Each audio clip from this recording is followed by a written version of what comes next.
ताज्या बातम्यांसाठी पाहत रहा तिचा सागर न्यूज। तुम्हाला जेवढं जमतं ना, देवाने तुम्हाला जेवढं दिलंय त्याच्यापेक्षा 1% आमच्या देवाने सुद्धा आपल्याला जास्त दिलंय। मला वाटतं त्यांनी माझ्या नादी लागू नये। मी सोपा डावसायचा माणूस नाही।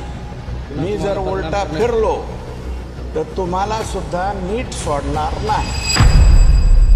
माझ्या नादी लागू नका, मी उलटा फिरलो। सुरेश धसांचं जयंत पाटलांना थेट आव्हान। जयंत पाटील यांनी माझ्या नादी लागू नये, मी सहज डिवचायचा माणूस नाही। मी जर उलटा फिरलो तर तुम्हाला सुद्धा नीट सोडणार नाही।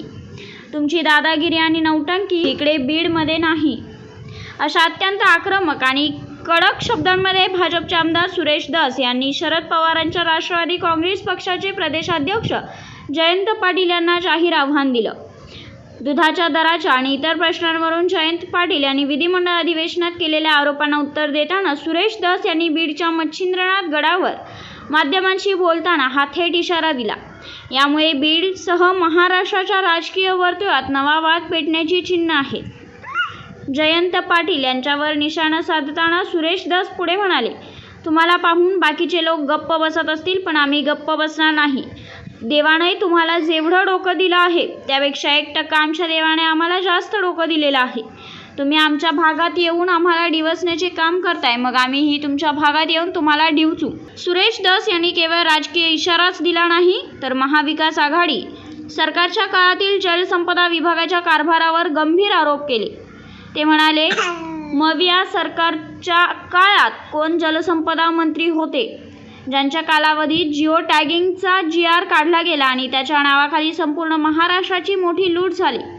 हा नेमका काय प्रकार होता हे त्या पुढच्या अधिवेशनात पहिल्याच दिवशी सर्वांसमोर आणणार। सुरेश धस यांनी पुढे बोलताना महालक्ष्मी नावाच्या एका संस्थेचा उल्लेख करत अप्रत्यक्षपणे जयंत पाटलांवर निशाणा साधला। महालक्ष्मी सारखी नेमकी संस्था कोणाची आहे, ज्याचे रजिस्ट्रेशन कोणाच्या नावावर आहे, त्या संस्थेमध्ये कोणाचा किती वाटा आहे आणि तिचे डायरेक्टर कोण कोण आहेत, ही सगळी माहिती आणि कुंडली मी अधिवेशनाच्या पहिल्याच दिवशी बाहेर काढणार। धस यांच्या या अत्यंत आक्रमक पावित्र्यामुळे आगामी अधिवेशनात जलसंपदा विभागाचे जिओ टॅगिंग आणि महालक्ष्मी संस्था या मुद्द्यांवरून सत्ताधारी आणि विरोधकांमध्ये मोठा गदारोळ होण्याची शक्यता वर्तवली जात आहे। रिपोर्ट तिचा जागर न्यूज।